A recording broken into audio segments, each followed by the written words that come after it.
What is up, NBA fans? We're going to be going over the NBA awards predictions. They haven't came out yet, so I'm going to try to get this video out before they release it. I know they release it in a specific order where they do like DPOY, etc., etc. But they're going to be coming out with that soon, most likely all on TNT. So let's go ahead and look at Executive of the Year. I believe it's going to be Brad Stevens. He's actually traded away Marcus Smart, Malcolm Brogdon, Robert Williams III, Grant Williams via sign and trade, brought in a Drew Holiday, a Kristaps Porzingis for the Celtics, leading them to 64 wins. I feel like that's a huge turnaround, and he's also just signed really economic deals with the other role players, so that's where I believe he is the Executive of the Year.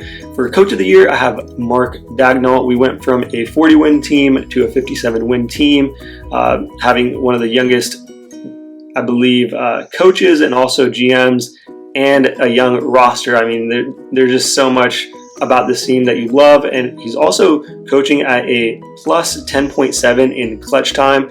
I mean, he's been fantastic in clutch time and just in overall drawing, out of bound plays. I mean, he's actually ridiculous at doing all those things, and I think he's a great uniting type of coach. We've really bought into his system, so I feel like he is the Coach of the Year here. Most Improved Player of the Year, I believe it's Kobe White. He went from 9.7 points per game, 3 assists only. He did sign a 3-year. He has a 3-year contract only worth like $40 million.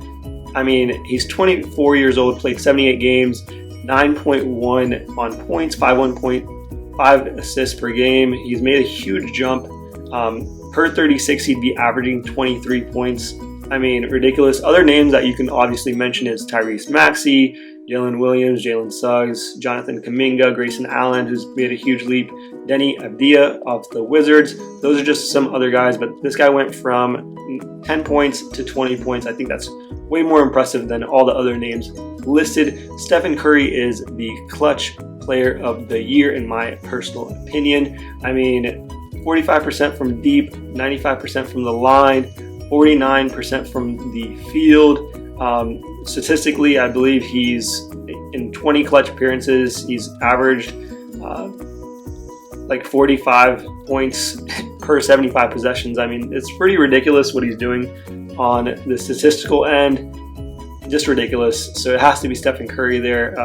I think it's more of a statistic type of award when you're looking at Clutch Player of the Year, and the amount of clutch stats he has, he should win it. Rookie of the Year, I think it's going to be Victor Wembanyama. Chet had a case for a couple weeks, I guess up till like December, maybe November. January is when kind of Vic got his minutes restricted taken off, and he went pretty much absolutely ridiculous and crazy. 20 points, 10 rebounds, 3 blocks per game. I mean, only Hall of Famers are doing that. Shaq O'Neal, David Robinson, Alonzo Mourning.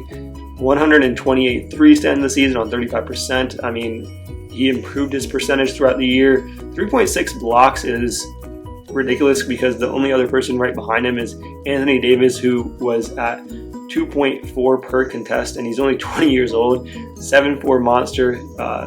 Yeah, it's definitely Chet, or it's definitely Victor Wembanyama. Chet is actually the next name I would mention, and then it'd be Brandon Miller after that. I mean, Thompson deserves some praise. Jaime Jaquez, of course, is fantastic as well. Sixth Man of the Year, I'm going to go with Naz Reid here. 13 points off the bench, 5 rebounds, 2.1 threes at his position and size. I mean, the things he's doing, he's shooting 41% from deep.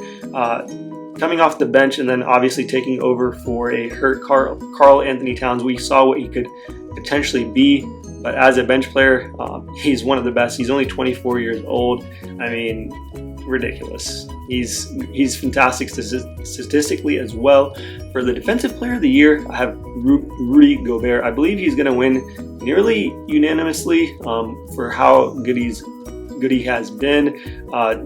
He's going to have 4 Defensive Player of the Year awards, joining Ben Wallace and Dikembe Mutombo.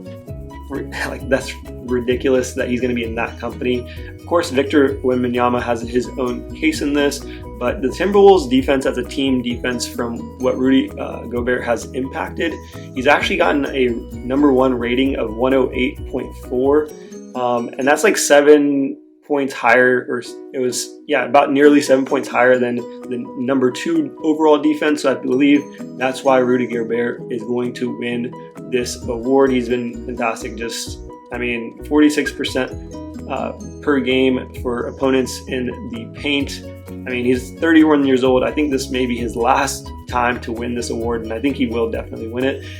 For the MVP award, I believe it's going to be going to Nikola Jokic. I know, of course, I'm a Thunder fan. I love Shea. Luka Doncic, of course, made his own case, but I believe that all these awards are season-long awards and longevity awards, but alongside that, you know, you need the advanced statistics and your regular season statistics.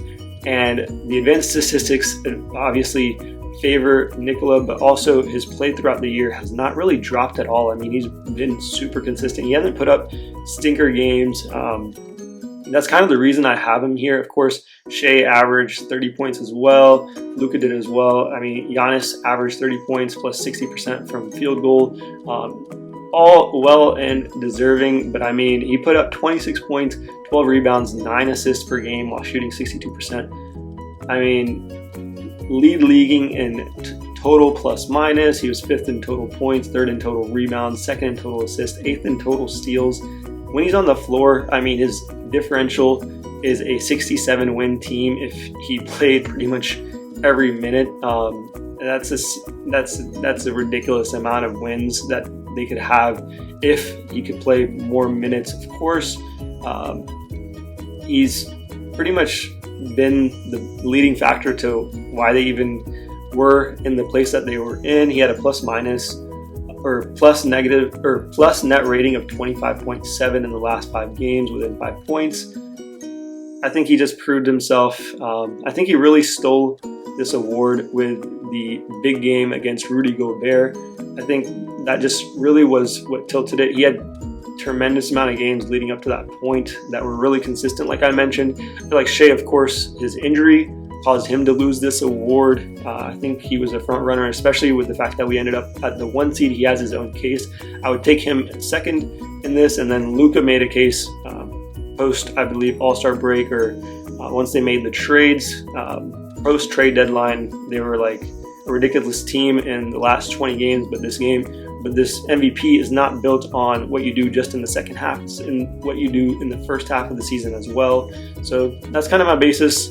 Jokic first, Shea second, and Luka Doncic third. Let me know what you guys think down in the comments below on all these award predictions, who your MVP is.